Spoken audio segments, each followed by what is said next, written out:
Hello, viewers, and welcome to part 2 of Ex-Bethelites Tell All, the series in which I interview former staff members of Watchtower facilities who are ready to share their insider knowledge of goings-on at the pinnacle of the Jehovah's Witness organization.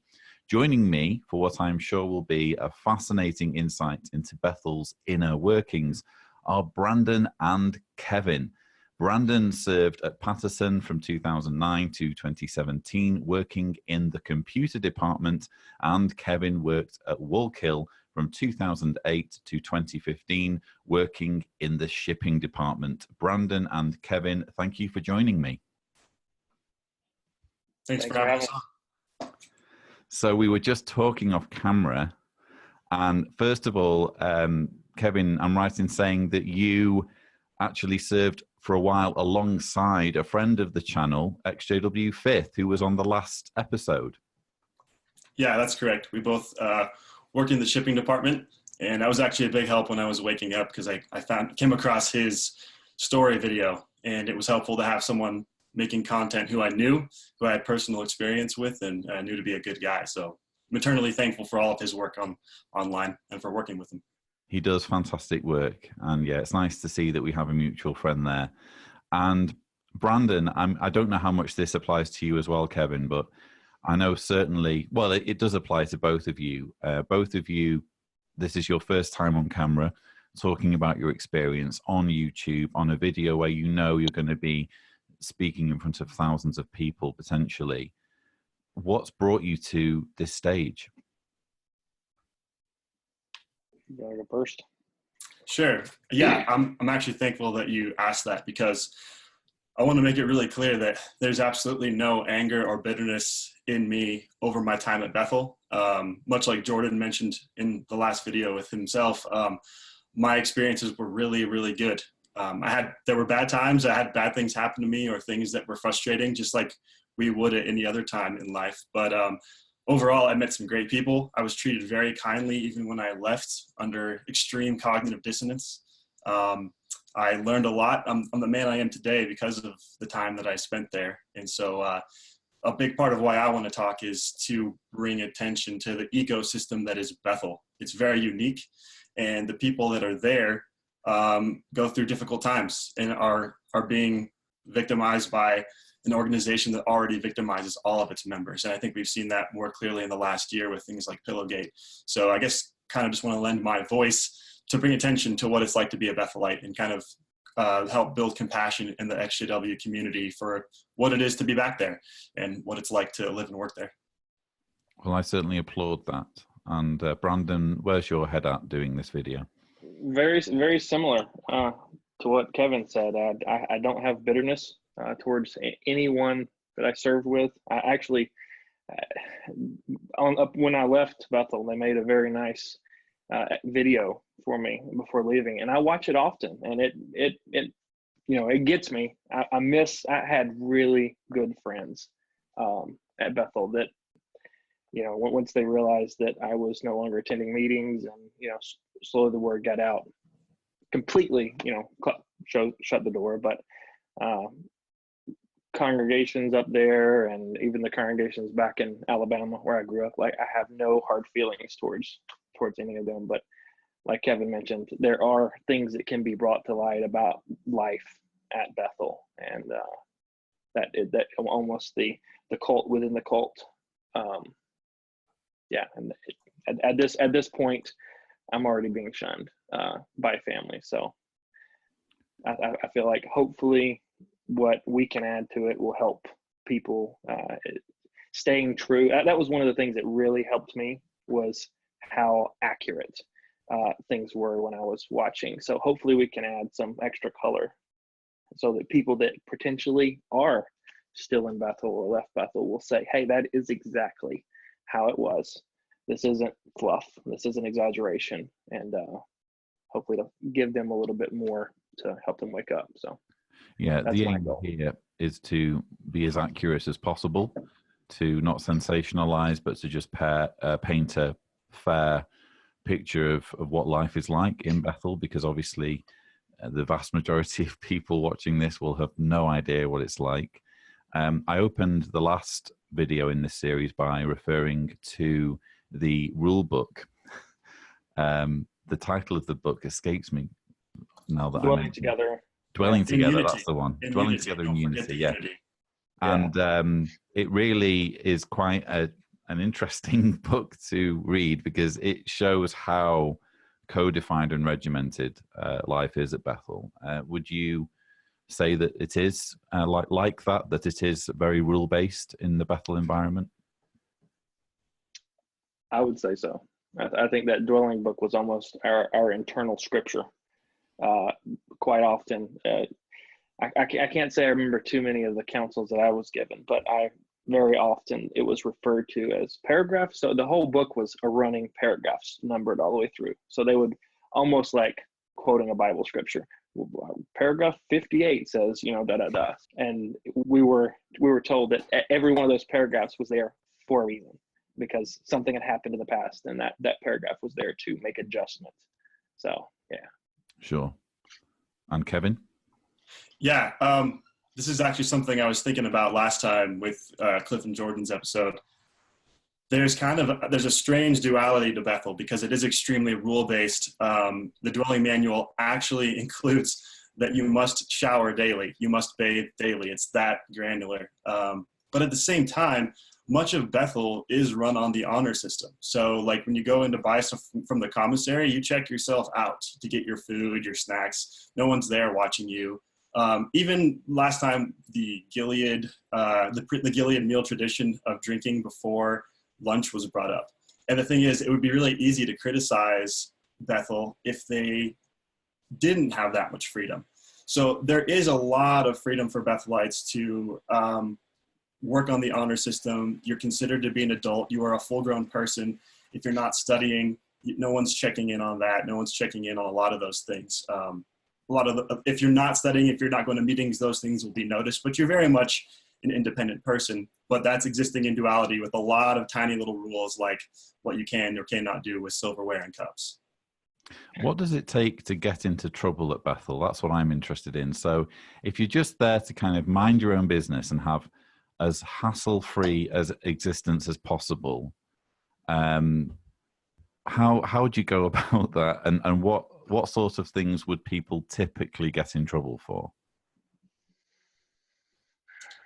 What level of trouble do you refer to? Oh, right. Okay. Well, I guess most people would be very intimidated if, for example, an overseer were to come up to them and say, do you mind if we sit down for a minute? And Cliff gave some examples of some hilarious examples, in fact, of people doing that with him. I think most people who go to Bethel would like to get through a year at least without having that experience. But what typically do people get in trouble for? So I was thinking about that. I somehow in life tend to go through and not really get counseled too much. And I don't think it's because I act better than most people. Maybe I just have a really scary resting face that people don't want to mess with. So I would very rarely get called out on those little things. That's also a combination of my table head, who I only had 2 table heads at the time I was there. They were both really, really chill. So I never got criticized for anything at the dining table. You didn't use too many napkins then? Let's be honest, Cliff, you were nasty with those napkins, bro. I'd watch you across the dining room. I see you. But it's true. There was lots of room for those, for people. Like if someone did have a peeve and they just wanted to get you on it, they would. Usually where I more ran into trouble was actions that I would take during the workday, like being assertive in the department, being willing to speak up about, hey, we might need to change this, or this is going wrong. That's usually where I would run into trouble. And what's unique about Bethel is the same thing can kind of happen to me in the workplace, but I'm willing to assert, and my boss or my coworkers are willing to push back, and we have a really good working relationship. At Bethel, those same activities might end you up in a chair in an office with a Bible in hand, and you're being told what your motives are, that your motives are pride, that you lack humility, that you're running ahead of the chariot. There's a little trigger phrase for you. And so that was a whole nother side of things. So whereas at work, my assertion or being willing to talk about things isn't considered to be a moral issue. At Bethel, these quickly become a moral issue. They become a sign of your character and spirituality, and it's very easy to end up with a Bible in hand being lectured on something. So that's interesting. So already I'm painting a picture of arriving in Bethel, again, wanting this hassle-free experience. And in order to have that hassle-free experience, I need to voice my opinion as a little as possible, which is going to be easier for some than for others. But if you do, see things happening and you know what the solution is, it can be excruciating not to speak up about it. Extremely. There was a couple of times where we were told, not to take away Kevin, you're more welcome to kick it off, but decisions were made that from me speaking from a technical perspective, and completely backwards decisions made. But the counsel was, Jehovah can bless a bad decision. We're just going to go with it, and that was one of the things, especially when it came down to cost. I was trying to be very mindful of cost, especially when, in more recent years, they got very tight on cost, and that one bothered me.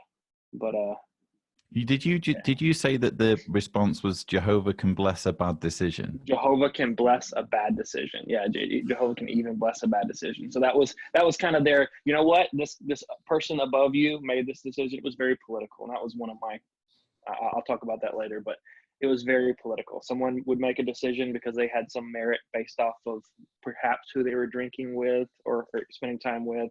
They'd make a decision and you go with it, whether it was technically right or not. And that was the salve that was applied to it. Jehovah can even bless a bad decision. Let's just get behind it and go with it. Yeah.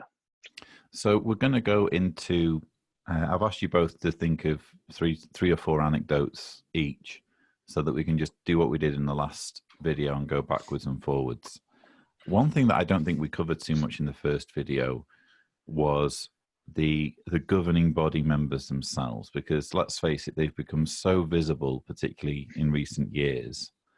And when I think about the potential kind of perks of being in Bethel as a believing Jehovah's Witness, it would be the thought of serving shoulder to shoulder with the faithful slave. Did you have much interaction with the governing body members while you were in Bethel? And if so, what were your experiences? So when I first got there, we still had John Barr, Ted Jarris, and Guy Pierce all still alive and on the body. Shortly before John Barr died, I actually got invited to go out and play music for him. He was up at Wallkill with a couple. And we see a bass behind you, double bass. Yeah, that double bass is played for John Barr. Oh, yeah. Wow, okay. Yeah, so if you believe he's in heaven, then cool. It's a very holy double bass then, apparently, yeah. Exactly. It's privileged. So he was an incredibly kind-hearted man. I mean, for those of us, I'm a little behind you both in age, but we listened to the Little Pink tapes with his voice reading to us from listening to the great teacher, I believe. So I remember the first time he came on morning worship, it was really touching to hear him. And he was a very, very kind man, although when you read Crisis of Conscience, you kind of realize how often he capitulated to stronger voices that had really, in my opinion, disgusting takes on things. But he was very kind. So that was pretty neat to get, by my opinion at the time. It was special to be able to interact with him. But the troubling part was, even if you didn't have those one-on-one interactions with them, you're constantly learning from them whenever they would do morning worship. So sticking with John Barr, I mean, I had doubts about the truth from the time I was like 15. And when I get to Bethel, I remember one morning worship Barr gave included him saying, "I can honestly say that I've never had a single doubt in my entire life." And I remember thinking, oh, well, damn, there's nothing you could do to help me then if I needed help strengthening my faith, because this is someone who doesn't even have enough scrutiny to be a little dubious of some of these claims. So in reality, I even wrote that down, like constantly seeing the governing body, even pre-broadcast, sometimes they would say things that were so fallacious when it came to evolution, science, history, as we've now seen on JW Broadcasting, that it actually contributed towards my waking up, because I realized these guys are at the very top and they're not even thinking as critically as I am. There's nobody here who can help me. That was a pretty intense realization for me. That's actually an interesting dynamic, because it sounds as though the situation you're in as regards to governing body as a Bethelite isn't that different from the situation you're in as a Jehovah's Witness, because your opportunities for one-on-one interaction will vary greatly depending on what your assignment is, which means that it's basically a one-way dialogue if all you're hearing is just their morning worships, and there's no opportunity to, give your, share in a conversation. It's a strange dynamic that it's basically just a leader-follower dynamic. Brandon, does that chime with your experience? I would say so. I came in, I think, just before Jairus passed away, and I would say the same. My interpretation of him or experience with him was positive. Seemed like a nice, sweet old man. His corny comments before some of the Bethel, where they would drink on the Wednesday before Gilead graduation. He made a few comments that I still remember, giggling about Seagram's ginger ale. I still remember that, and the familiar voice. The Jeff Jackson. I actually sat down at a table right when I first came to Bethel with him for lunch one time. Didn't even realize it. Only other than the table, and he, and at a number of occasions, I spoke with him after that, and seemed to be a nice guy. Guy Pierce, he was being in the computer department. We cut across a bunch of different departments, and especially my first years there, I spent a lot of time in service department and legal and all these different departments where these members would frequent. And Guy Pierce would love to stop by art department and mess with the Apple guys, because he was a Windows guy and he liked to poke fun, and they actually referred to it affectionately as persecution. That was to the extent. Yeah, it's interesting because Guy, I mean, again, you're going to be limited in what side of people's personality you see, but Guy Pierce, I always struggled a little bit to find stuff that he'd said. I mean, with the likes of Tony Morris and Stephen Lett, you're spoiled for choice when it comes to really grotesque, outrageous things that they say. But Guy Pierce I can't really think off the top of my head of anything that's too, out there in terms. He actually factors into two things for me. So once he gave a talk to our department, I don't know, he would get kind of on tangents, somewhat like Loesch would, and he was very adamant. And this was from an old publication, I believe. Who knows? Maybe he was the one that got it in there, but he was very adamant that humans would never travel to other planets after Armageddon, which going with Brandon's shirt there is a huge disappointment. Right? Occupy Mars, buddy. He was very adamant about that. It would actually get kind of worked up. And his whole thing was in Psalms when it says that they'll dwell forever upon the earth. He's like, upon the earth. So that excludes other planets. So that was his opinion that he would run around spouting. The other thing was during the 2010 branch visit, he gave a talk. And he used to be the circuit overseer here in my hometown back in the late 80s. Like when I was born, he was my circuit overseer, I guess. And he brought up in the center of my state, we have these two massive ichthyosaur skeletons buried in the side of a mountain, and you can go view them. They're incredible. And of course, ichthyosaurs are long since extinct, and we actually have a really good fossil record of them.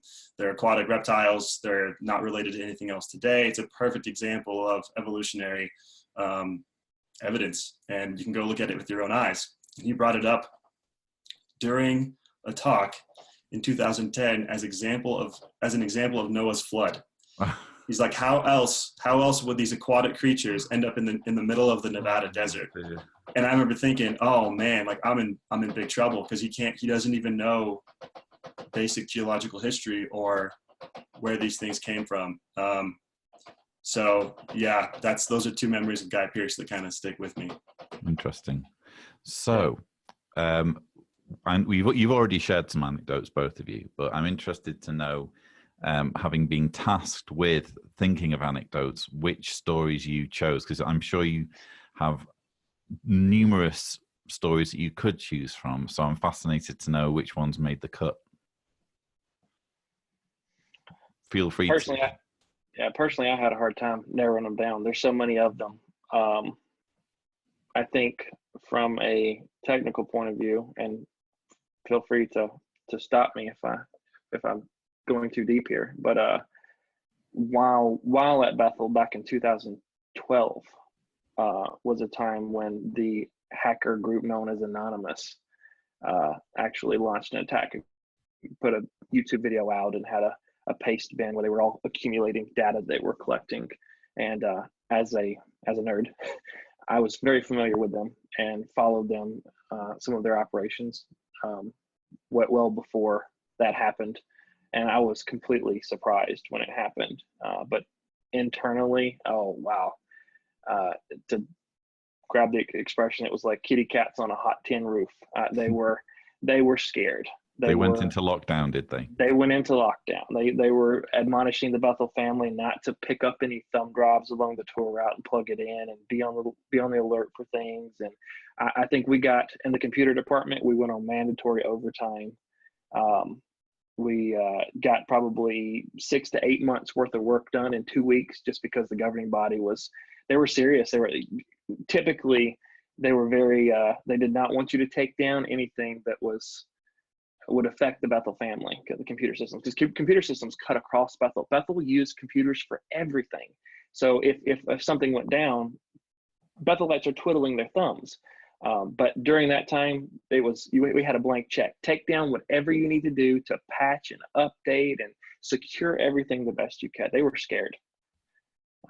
And maybe at a later time, I'll go into some more detail, but there were things that happened in front of my face during that now looking back, I realize exactly what it was, that they were moving some of these files and things. But you think that the biggest panic might have been regarding the child sex abuse records? Yeah, I'm right now, I feel 99% sure that that's what was happening. And I asked questions, because there were groups of people, and I'd have to go into a lot of detail on how the computer department was like broken into pieces. But there were groups of people that came from Brooklyn specifically, and that was unusual for them to be there. And it was unusual for them to be in the Patterson data center. So I noticed it. Hey, what are you guys doing here? And they were very secretive. And all of a sudden now there's a rack in the data center that has all kinds of bells and whistles and pages and things on it. And what is that? And it was, when I learned what was in there, it was telling. It was the same technology that they had been using between service department and legal department. And then they started pulling cables, separate isolated cables from the data center to those departments. So some people had 2 computers on their desk, one of them regular Bethel computer and one of them connected to this darknet computer system. So that was telling. Now after the fact, it's obvious what it was, but at the time I was good Brandon Bethelite, so that was probably the one that sticks out to me, that bothers me the most, because I would contributed towards helping move things around and prevent things from going to where they needed to go. But your mind wasn't your own at the time. It was not. But there will be lots of people watching this who, for whom it's all very new, the idea of Watchtower keeping a digital record of child sex abuse cases that haven't been reported to the authorities. There's no disputing this when you look at the evidence, look at the fact that, for example, Owen Zolkin's got some of these records in a filing cabinet in his office, and the fact that the Australian Royal Commission managed to pull the records from the Australian branch. But just to kind of clarify, you're saying that you have personal experience of these records existing. I never saw them personally, because I was a ministerial servant, and there was. What was told to me was that there was confidential information that about, other judicial matters. But there was no child stuff that we're covering up. But perhaps someone had cheated on someone and it ruined a marriage, or the marriage had repaired itself. And we don't want those things to get out, because that, people could take that and do damage and blackmail and yada, yada, yada. And I look, oh, that makes sense. Go on about my business. But also knowing about the massive efforts they made to empty the file cabinets and scan things, and the additional people that they brought in shortly before that to condense all these file cabinets into storage, online storage. And then once I woke up, going back and looking at these things happening with the courts, and they couldn't get a hold of files and such, it makes sense now. Right. Do you think it's possible that the anonymous attack made it harder to get hold of this information? I think it definitely triggered them to internally do things that they had not done before. They and tighten things up. What I feel like now, they played the shell game, looking at it from retrospectively. Right. And well, that's a great anecdote to kick us off. And I've, as you can probably imagine, got all sorts of questions prompted just from that. But I guess we should keep things moving, and we can always explore those things in a later video. Start it with a bomb. Yeah, you did. You've blown up the conversation there, Brandon. Kevin, do you have an anecdote to share? Preferably something along Mission Impossible lines, please. Yeah, well, a little bit. I'll try to keep with that theme. So in shipping, we were obviously responsible for sending out the KS10 book. And as you know, it's very secretive. We've talked about it a lot. But this is how intense it was, because obviously they had leaked out over time. I mean, there's a million ways to leak out a book of that size. It's easy. But our internal policy was we would only ship KS10s. And to clarify for everybody, that's the Elder's Guidebook, the one that every witness should own, so you know the rules on disfellowshipping and judicial committees, etc. Yeah, absolutely. Don't go and download a copy that's freely available on. Don't do it. That would be terrible. Yeah. Don't do it. All of my work that I did there would have been moot if you go and do that. So the way that would work was they'd send a request. Well, let me preface this. Only males are allowed to touch that book. If you do not have male genitalia, you cannot come in contact with the KS10, period. And which is weird, because it wasn't a ministerial servant versus elder thing, because I've never been an elder, but only males could touch it. So we had them all in one section of the building, in all the different languages. We had to keep them always taped shut with freshly sealed tape. You would only take the amount you need and then write the new amount on top, so you had a running record of how many there were. You would then take that order directly upstairs, have it checked by another brother.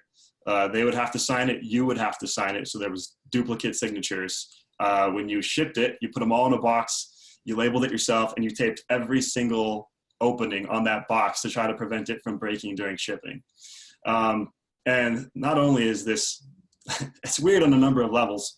And obviously they were getting out in a million different ways. But one time I had a run-in with one of the women that I worked with. I went up to the small mail table to ship it and said, hey, can I use one of these, postal service boxes? She's like, oh, I can just ship your order for you. It's like, it's KS10s. She's like, well, that's okay. I can handle it. Like, I can handle it. It's like you're offering her a hit of something. Right. That sounds like a street drug. I wouldn't want you to burst into flames, sister, upon handling these books. And so we went back and forth a couple times, and finally I was like, look, I know you can handle it, but you know the rules. I just have to ship it. And she goes, look, my husband has his sitting at home on his bookshelf right now. I know right where it is. I could open it up and read all of it if I wanted, but I would never do that. So just let me ship it. And she was right. And it brings up a whole nother aspect of the way that women are used at Bethel. And did you let her ship it? I did not. Oh, wow. Okay. Yeah, no, she walked away in quite a tuss, but no, I shipped it out myself and got the duplicate signature and went from there. But there's, so it brings up the secrecy issue, shows how intense the whole KS10 thing is. But on the side of that too, in every department, you've got women who have been there for decades and are the most experienced workers in the department. These are women who they would run their own small businesses. They would be attorneys. They would be CEOs. They would be artists. You have some incredible women at Bethel, and they are forced to take directions from 19-year-olds who came in months before. They've seen everything tried. They've watched processes go in and out among with the next whim of a young dude, and they're forced to just go with it. And which is weird because Bethel is not a congregation, right? Like, it doesn't have the same setup. They got rid of the Bethel elder arrangement years before I got there, but it's still run as if it was one. So you end up with a lot of really weird dynamics between men and women at Bethel. And I really felt for those women. And fortunately, there was enough guys who understood those dynamics and would make sure that the sisters would feel listened to and would take their input. But it's really just that inequality can create some challenges for everyone involved. And it was awkward even at the time. Well, it's fascinating because with the KS10, with the Shepherd book, there was obviously an accompanying letter when it was first released, specifically directing that women weren't to involve themselves in, for example, binding the book. They weren't to go anywhere near it. And to actually hear your version of, of how this kind of misogyny was carried out on a Bethel level to the point where, you couldn't even ship the book if you're a woman.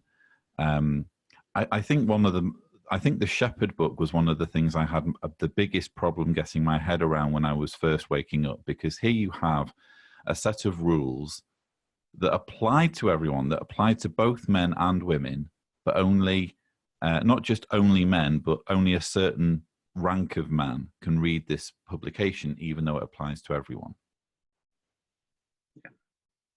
Yeah, it's pretty bizarre. It really kind of, it doesn't make any sense, because obviously with the Bible, there's no examples in the Bible of there being like this secretive manual that only elders can read.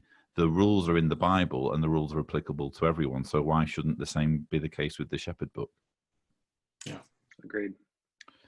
Just to take Kevin's point a little bit further, with as far as the sisters and females, I was personally put as an overseer over a sister who she studied in California as a physicist.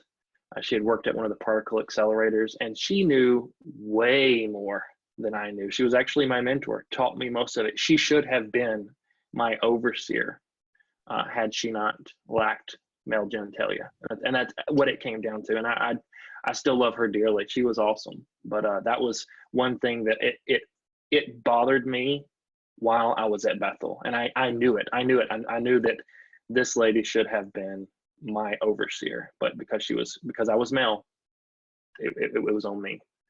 But there was a lot of that. Wow. And staying on you, Brandon, you've set a high bar with your first story. We're wondering, with bated breath, whether you can maintain the standard with your second anecdote. One and done. Let's see here. Second anecdote.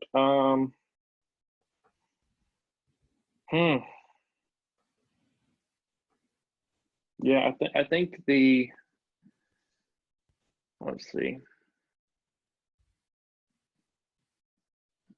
I'll just say that I mentioned before that they made a little exit video for me, and I think that we did that for all the typically we did that for, we have a going away party and a some kind of something for people who left Bethel, and that was it was a hard thing, because at that point I was already waking. Like I said, it's a progress, but I was already seriously awoke by the time that I had decided to leave Bethel, and that was it was hard to be. I tried as much as possible not to be disingenuous, but I did. Those people, like I said before, I miss them. I love them. They were my friends. They were, in many cases, your surrogate families, because you're away from your family when you're at Bethel, and some of these people were like your mothers and fathers at Bethel, to the point that some of these ones who I still miss dearly had asked me and my ex-wife at the time to care for them when they got older because they had no kids. So those things still touch my heart, and it makes me both sad and furious on the inside that something came in between those relationships. But at the same time, the being able to flip that switch and turn it off also makes me question some of the sincerity of some of those relationships. But I'm not gonna make a broad assumption across the board about that. But yeah, there was definitely good times to be had. I think that's one of the worst parts about shunning is it's not just the shunned who pay the price. In many ways, it's a bigger price that's paid by those who are doing the shunning, because they're the ones who are having to give away some of their humanity and do inhumane things. When you are being shunned, you at least have the moral high ground, and you at least have love and genuine compassion and kindness in your heart for the people who are treating you that way. And you would, if there were any opportunity to communicate and have a respectful dialogue, you jump at that opportunity. But they're not allowed to make those concessions, and they've got to stick to something which in their heart they must know is wrong. Yep. It's hard, but that's absolutely the case. So, Kevin, we're back to you. And you don't have to do it Mission Impossible style this time, but anything that can give us a window into what Bethel life is like. Yeah, just following up with Brandon, I agree. Like there are people who I consider to be my family there, my aunts, my uncles, my brothers. When you're spending that much time with people and going through a unique situation, you bond with these people. And I only hope that I can reconnect with a lot of those people if they wake up, because they're great. And to be honest, this is a very loaded word, but when it comes to the idea of spirituality, which at this point in my life I define as someone who's really in touch with what it means to be a conscious person and the beauty that life can involve and what it means to make connections with other humans, there are people back there like that. There are some very genuine people who display love in all of the ways that we would hope they do, but their minds are not their own, like you mentioned. And so I really have a deep love and respect for those people. I saw what it was like to be a good leader. I learned that there. I saw people who would be incredible leaders of businesses and groups and could help people on the outside. So I just want to follow up. Again, that's where this is all coming from. I would imagine that there's a bit of a band of brothers dynamic going on there as well. You hear it from people who have served in the military.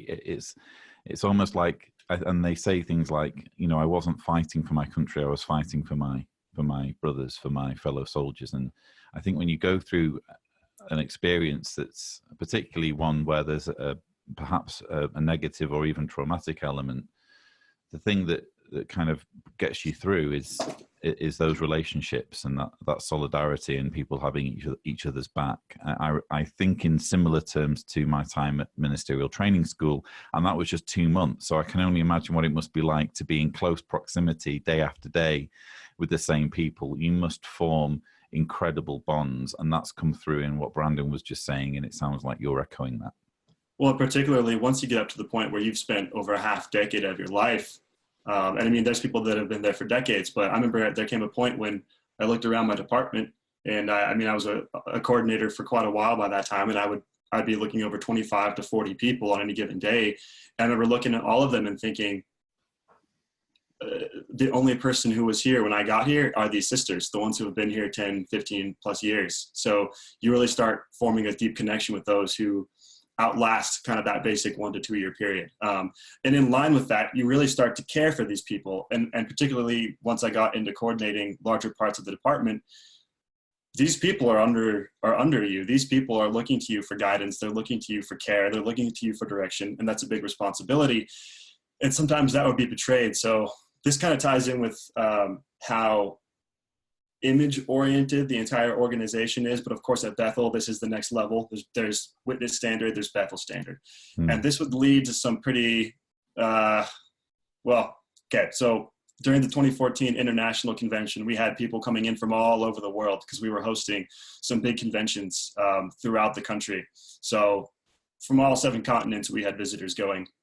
And so working in the shipping department, we had just recently switched over to a new system, which was in one of the first broadcasts where the people who are working are pushing these big carts around and they got scanners on their arms. Yeah. So that was my department, and it was very exciting to watch. And we were right on the tour route. My whole Bethel experience was always right on the tour route. So there was a day when, thanks to Brandon, the computers were down. Thanks, Brandon.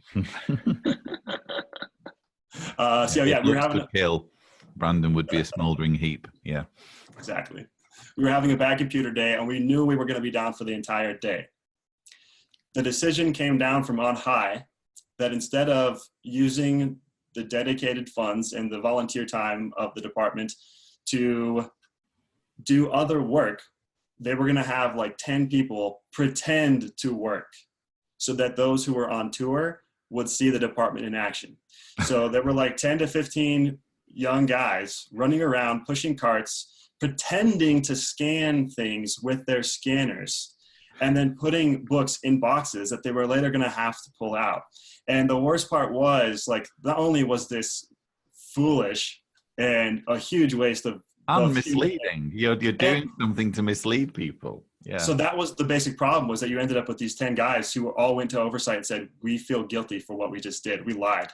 We straight up lied to all these friends whose donated funds are being used for us to run around and fake work. So the image consciousness, the image obsession actually led to this situation, which led to a bunch of people feeling like they had done something ethically questionable. That is extraordinary. I can't, because that's supposed to be a big thing, isn't it? I mean, I know they have theocratic warfare and that kind of thing, but basically you're supposed to pride yourself on a witness on being truthful to the extent possible. So it doesn't surprise me that those guys couldn't live with it, because you know you're duping people deliberately and to make them think you're working when you're not. That's extraordinary.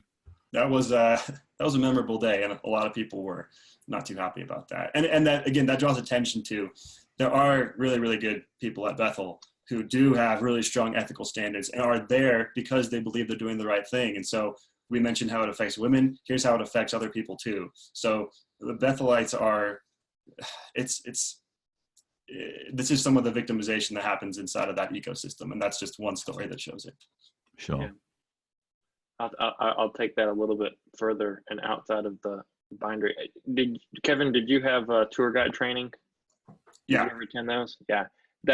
There were a couple things that were said during some of those tour guide trainings that made me feel, and in some cases, dirty, because it was very, very clearly conveyed that there's a lot of expense going into some of these people making this trip here, and you put on a smile. You make sure you're smiling, and I enjoyed doing tours, and I tried to be. I'd like to think I was as honest as possible when given those, but there were some times that it was almost like our approved messaging that was, after the some of the announcements about the financial, when Let went on there and was talking about needing money. We need more to do more. Oh, you mean the May 2015?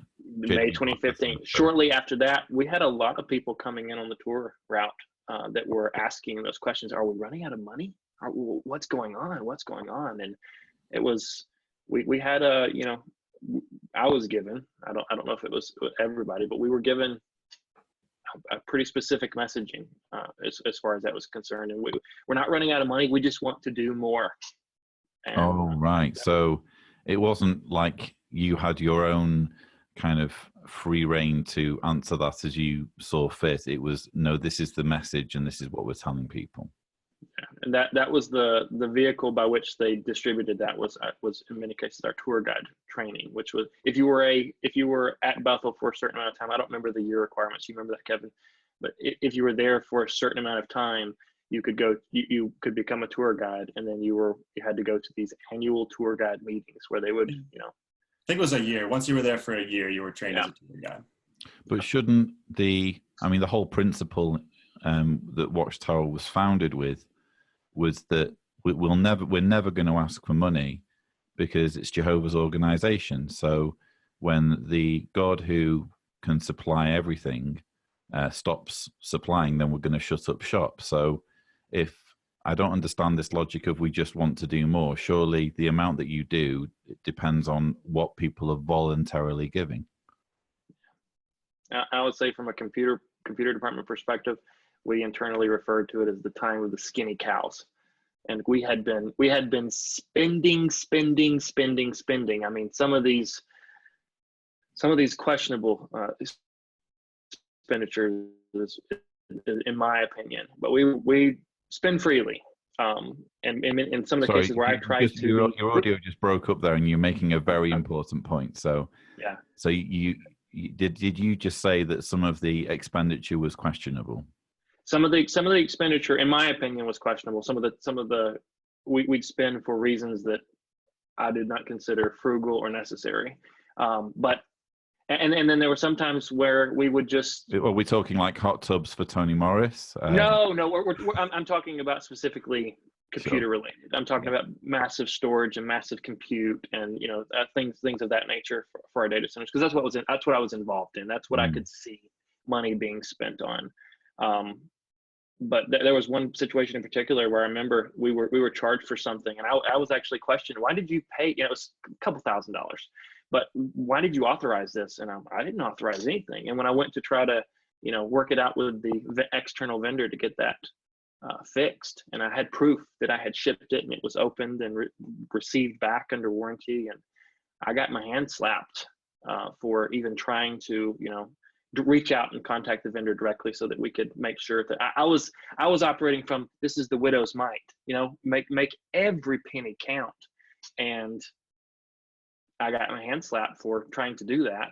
But then later on, once those announcements went in, we did go into the time of the skinny cows, even to the extent that they cut back on the internet filtering, and went with a cheaper solution for filtering the internet to the Bethel family on the internal, to people's rooms and on the. You guys caused probably a massive porn epidemic. Good job. That's probably what led to Pillowgate. As soon as the skinny cows era kicked in, people were downloading all sorts. Wow. Right.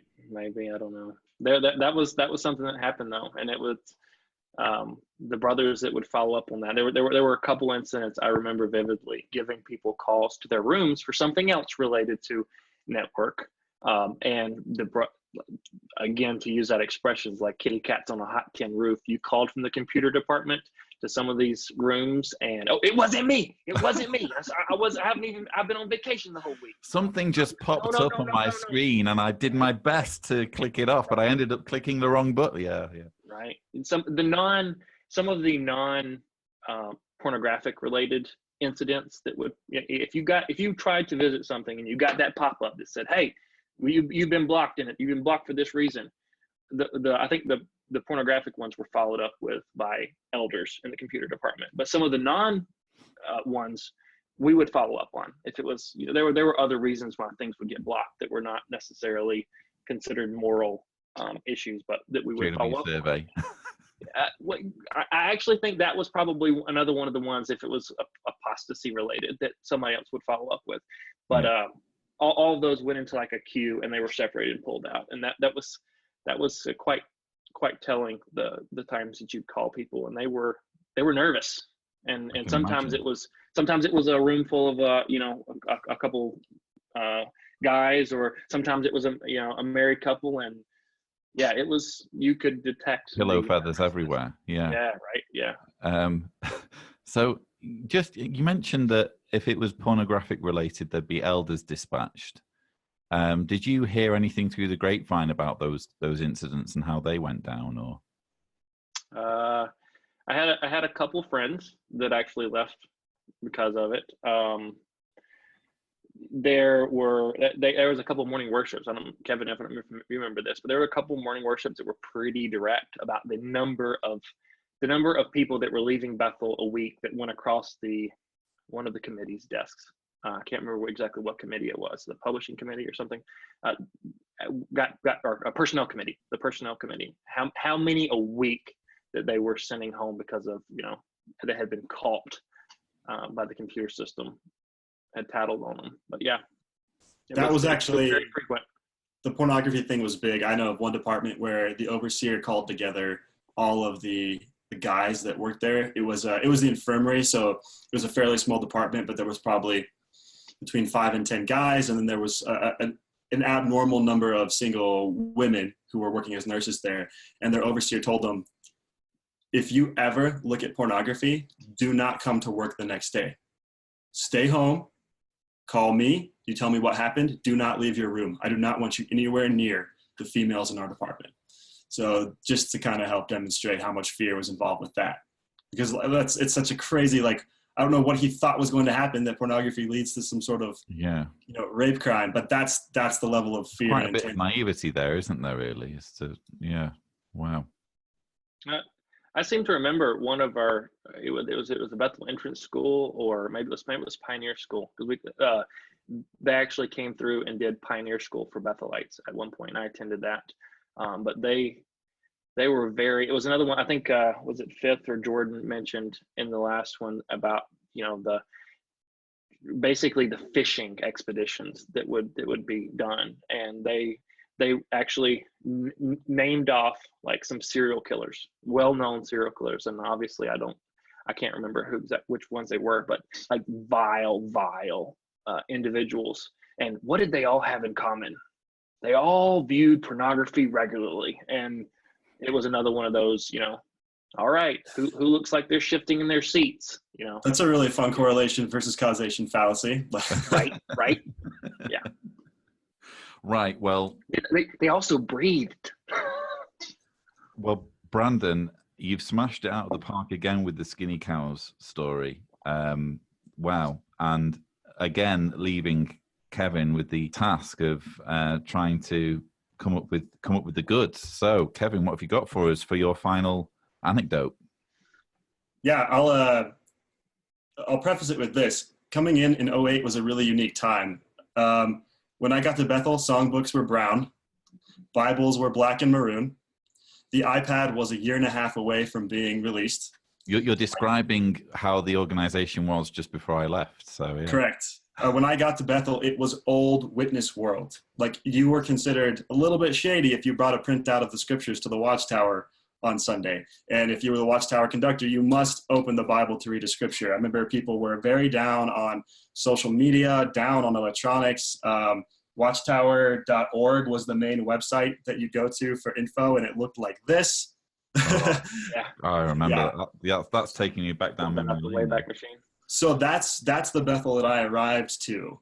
And by the time I left, everything was iPads. We had apps. We had JW Broadcasting. The entire complex had Wi-Fi. When I first got there, you had to use dial-up, and it was basically impossible. So it was a huge era shift. And part of that was the Bible release in 2013. And so those of us who were kind of coordinators in shipping, I knew about that for at least 2 years ahead of time. Minimum. And that was kept under extreme wraps for obvious reasons. And you were told that, if you are to tell anybody, including your family, about this Bible release, you are replacing the governing body by choosing yourself to release spiritual food at the proper time. Do you feel qualified for that? No.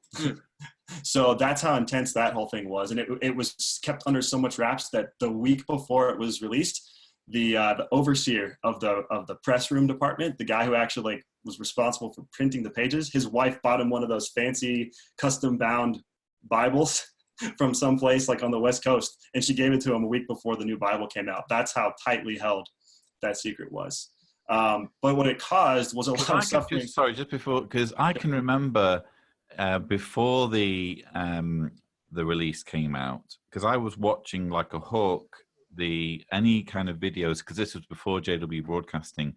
If there were any videos or any photographs of governing body members making a public appearance, I was watching that material, and there were a few photographs of I'm not going to come up with examples, I'm just going off memory, but there were 1 or 2 photographs of governing body members with Bibles with what I now know to be prototype covers, and they were using these on public occasions in front of presumably hundreds, if not thousands, of witnesses at assemblies and what have you. So apparently a different rule applied to them.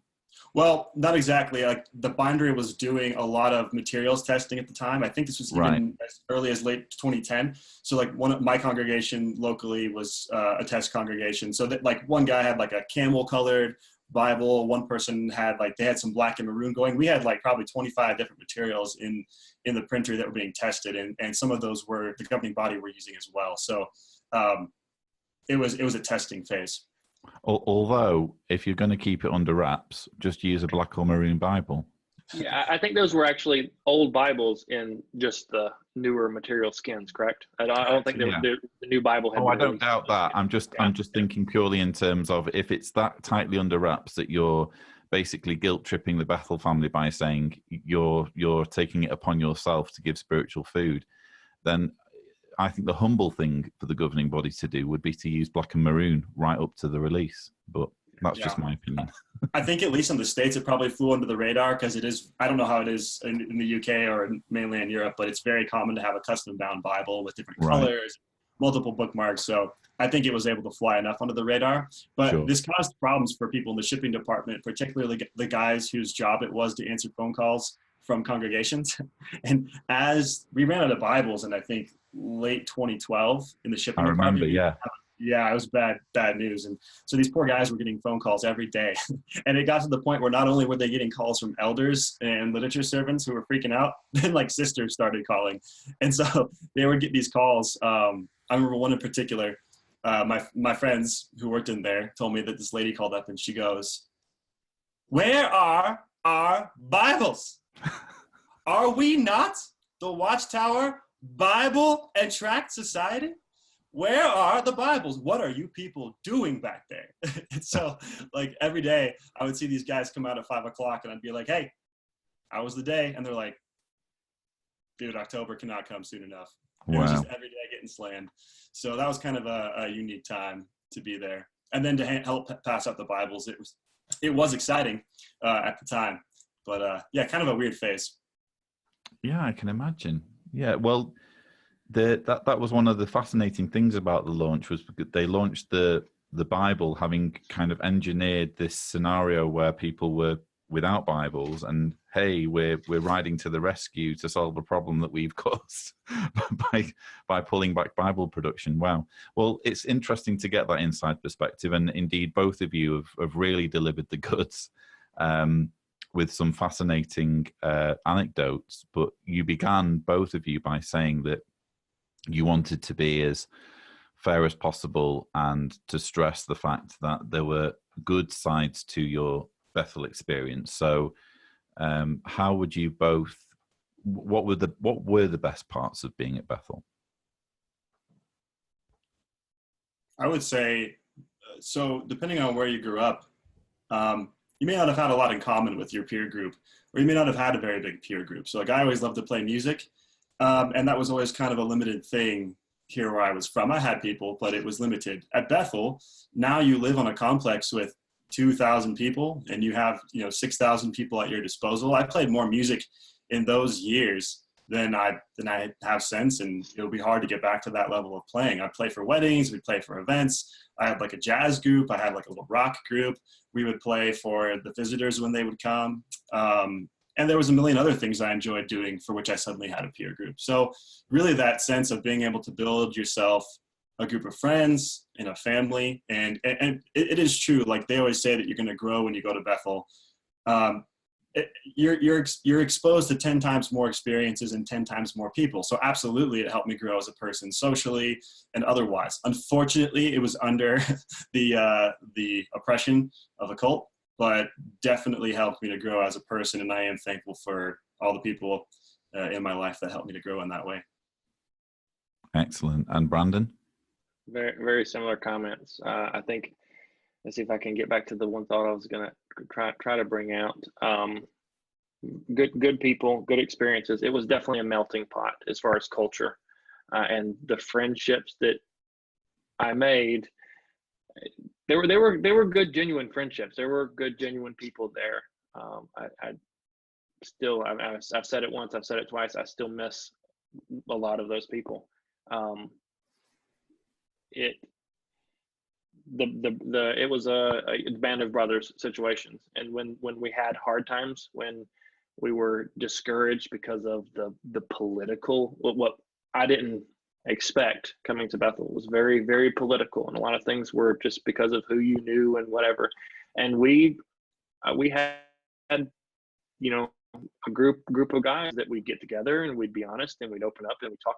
And sometimes I got to get the hell out of here. I got to get off of site and go have a beer and have some wings and, do that. And I mean, they were good guys. And in many cases, I'll say that I think that's probably what contributed to it taking so long for me to wake up, is I quickly dismissed any thoughts that, that because I enjoyed the company. It was a family. And, situations were different. Different people, different experiences would be different. But in my particular experience, it was a family, and it was nice. That being said, there was also a lot of people that were, busybodies and nosy and all in your business, which probably helped develop some additional strengths, having to deal with that. But yeah. Okay. The folks that. Well, and final question to both of you, because it's clear that, as has been said, that there's a band of brothers situation when you're in Bethel, and you must be mindful of at least the possibility that this video might be seen at some point, either now or in the future, by people who have served alongside you. And indeed, we heard at the beginning that Kevin remembers, being with Cliff in Bethel. So if any of your former colleagues watch this video and perhaps they are still at least partially believing in the organization, what would be your message to them?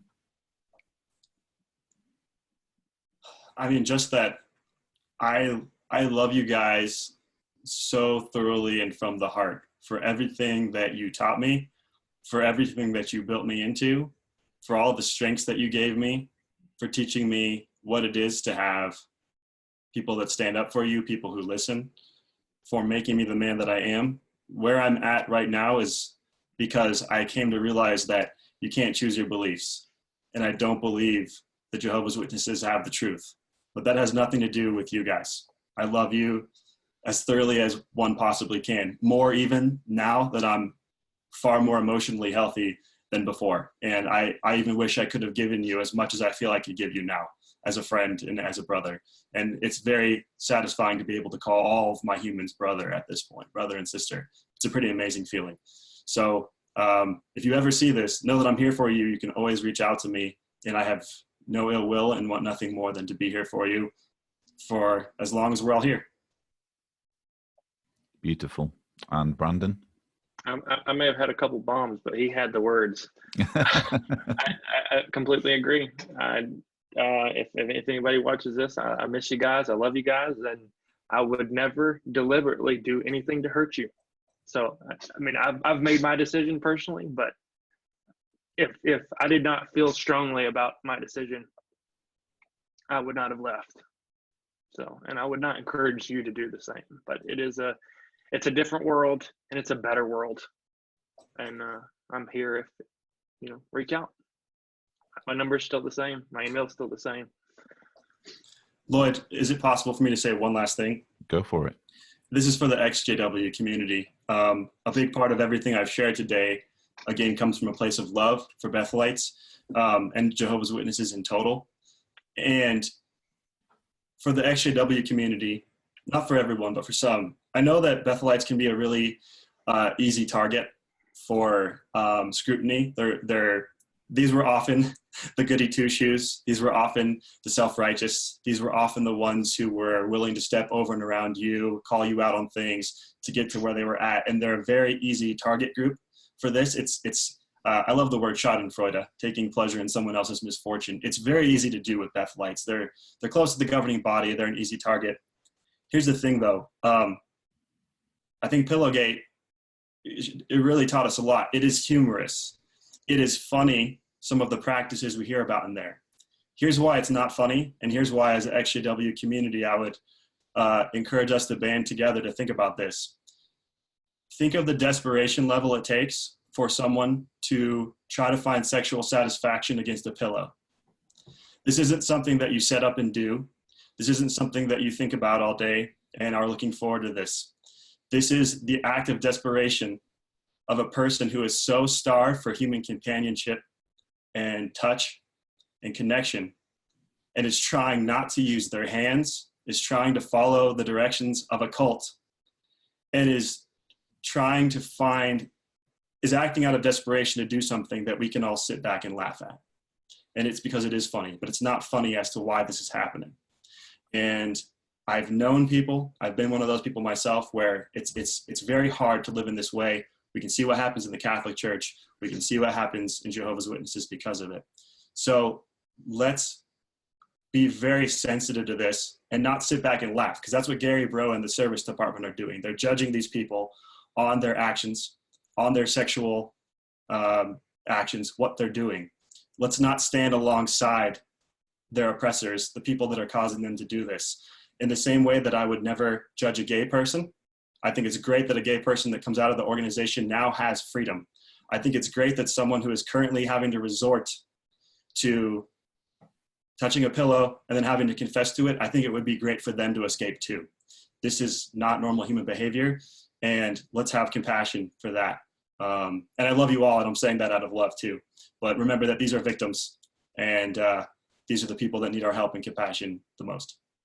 That's a really important and mature observation you've made there, Kevin. And yeah, I think that when I think of the humorous side of Pillowgate, my derision, for want of a better word, is for the people who've come up with this to begin with and who have engineered this situation to begin with. But I said at the time in my rebuttal that as I'm equal parts amused and equal parts furious by this, because absolutely this epitomizes the sexual repression that all three of us were raised with, growing up in an environment where we're not allowed to marry certain people, we're not allowed to be gay or lesbian, and we're not even allowed to masturbate. And I think people shrug that off and think, oh, that's no big deal. But it doesn't take a genius to know that this has far-reaching effects on people psychologically and messes people up for life. So, yeah, I applaud your compassion and humanity. Absolutely. Yeah, no, and thank you guys. And I know we can all relate to that. I mean, in your book, you mentioned things. You mentioned the results of this sexual repression, and we've all faced things like that. And so it's just good to remember that, and this isn't directed at anyone in particular, by the way. No. It's just a general PSA of remembering that even though the way someone else deals with the repression might look differently from the way we do, it's all symptoms of the same problem. And we band together, it helps. You've prompted another question, actually, Kevin, and that's that. Obviously, I don't want to go into the whole issue with aggressive activism. I think, broadly speaking, we're on the same page that it's always better to pursue respectful activism and not confront people with information. Let them, enter into a dialogue. But I'm intrigued at the phenomenon of picketing Bethels. There was a protest in the Netherlands, which I can kind of get behind because it was done in a very respectful way in an allocated area just outside the gates, and it was in response to the actual Dutch branch behaving in a disgraceful way towards Reclaimed Voices, to the point where they weren't, dignifying them with correspondence and replies and that kind of thing. So I think the way it was done was very respectful. On the other hand, my issue, and I support that protest, but I think my issue with picketing Bethels is that, in my experience, Bethelites seem to be just in exactly the same situation as ordinary witnesses at the Kingdom Hall, in terms of A, how indoctrinated they are, and B, how powerless they are to do anything even if they wanted to. I don't know what your thoughts are on that. Yeah, I mean, 100%. I agree. I mean, I'm a huge, as you are, Christopher Hitchens fan. The grave will supply plenty of time for silence. I have no problem making someone feel, yeah, right. I have no problem making someone feel uncomfortable in an ethical conversation if I believe what I stand by. And I have no problem with someone coming back with equal passion. So I appreciate strong dialogue, and I appreciate speaking out. But when it comes to the picketing, are we really, I would just ask anyone to always think about whenever they're going about a certain strategy, are you getting to the right minds? Are you actually getting to your target audience? Are you able to reach them with what you're trying to say? Or are you putting up something that looks very much like what the Watchtower would describe angry apostates as looking? And that's not to judge anyone. Everyone's got their own strategy. We're all part of this ecosystem, but definitely, I think we all know, as Christopher Hitchens or Sam Harris or anybody else who often argues on kind of contentious topics, they know that they're not trying to convince the person they're talking to. It's for the observers. And I don't know if picketing always hits the observers, whereas with online content, it really allows people to approach in peace without being affronted, and they're able to hear dialogue that normally they wouldn't. So to each their own. I just always encourage everyone to think about who their audience is and if they're really hitting them the way they want to. Yeah, it's not a critique, but keeping that mental model, because they're operating the persecution complex is what we run the danger of reinforcing by the way in which we try to help these ones. And in their minds, they've been told over and over and over that, you know, we're going to close the circle because the lion is walking around the circle roaring. And if we come across as, you know, walking around that circle roaring too loudly to the point that it's scaring individuals, you know, we want to keep that in mind. And that's as far as I'll go there. Indeed. Well, I think you've both of you have been extremely brave in doing this video. I understand, as I said earlier, that this is your first time appearing on camera, and you're doing it in a big way in front of lots of people. I admire that. I admire your humanity, your kindness, your love for the people who you've left behind has just completely shone through in this conversation, and I'm delighted with everything you've been able to share. So thank you to both of you for joining me. Thanks, Lloyd. Thank you, Lloyd, very much for everything. So viewers, you have been joining me for Ex-Bethelites Tell All Part 2. I've thoroughly enjoyed this conversation. Please don't forget to subscribe to the John Cedars channel for more such videos. But for now, thank you so much for watching.